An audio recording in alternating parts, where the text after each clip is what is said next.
Tarasik and his daytime nap. One day, little Tarasik didn't want to take his afternoon nap. He jumped around the room, played with his toy cars, and said cheerfully, "Mom, I don't want to sleep. What if I miss something fun?" Mom smiled softly, picked him up, and said, "You know, Tarasik, when children fall asleep, true magic begins in their world. Would you like me to tell you about it?" "Tell me, Mom." Tarasik's eyes sparkled with curiosity. Mom wrapped him in a cozy blanket and began. "Every child has their own magical helpers. They only come when you're asleep. Imagine tiny, fluffy creatures flying in from the forest of dreams. They gently touch your feet to make them stronger, stroke your hands so you can build the tallest towers with blocks, and blow softly on your eyes to bring colorful dreams." "Where do they live?" Tarasik asked.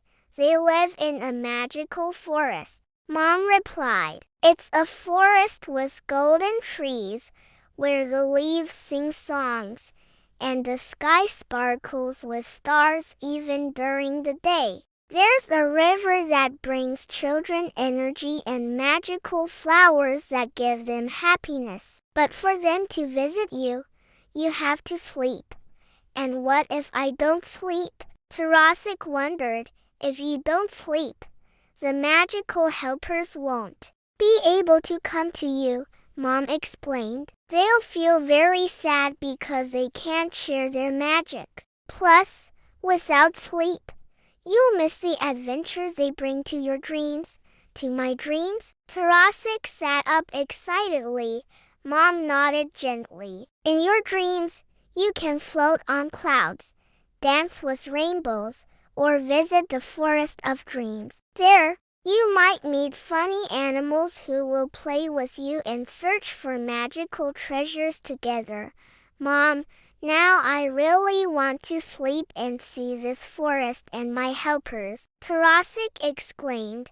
Mom smiled, kissed his cheek, and said, "Sweet dreams, my little one. The magical helpers are already waiting for you." As soon as Tarasik closed his eyes, he found himself in that very magical forest, where tiny, fluffy creatures were waiting for him. He walked along a winding path, looking around in wonder. "Hello, I'm Sanko," said a fluffy, glowing creature with golden ears and bright yellow eyes. "You must be Tarasik." "Yes, but how do you know?" the boy asked, amazed. "I know all the children who visit our forest." "You look a little tired," Sanko said kindly. "A little, but I didn't want to sleep," Tarasik admitted. Sanko smiled and led him along. "Come, I'll show you why sleep is so important." They reached a clear lake where stars reflected even in the daytime. "This is a lake of strength," Sanko explained. "When you sleep, we draw energy from here for your hands and feet, to make them strong." Then he pointed to a field of magical flowers. "These are the flowers of knowledge. When you sleep, they open their petals and give you new skills and ideas." "Wow!" Tarasik exclaimed. "But why don't I always see this?" "You can only come here in your dreams," Sanko explained. "Without sleep, the magic doesn't work." "And what happens if I don't sleep?" Tarasik asked. Sanko touched the boy with his fluffy paw. "Then the forest will be sad, and you'll feel weak and tired. You'll also miss amazing adventures like this one." Tarasik sobbed for a moment, then said, "Thank you, Sanko. From now on, I'll always nap during the day to visit this forest and recharge." "We'll always be waiting for you," Sanko said with a smile, waving his tiny paw. Everything around Tarasik began to glow.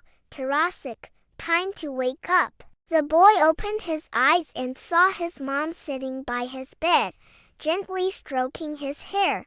"Did you have a good nap, my darling? Come to the kitchen, I've made pancakes with honey," she said with a smile, kissed him, and left the room. The sunlight shone softly through the window, and Tarasik felt more refreshed and happy than ever before.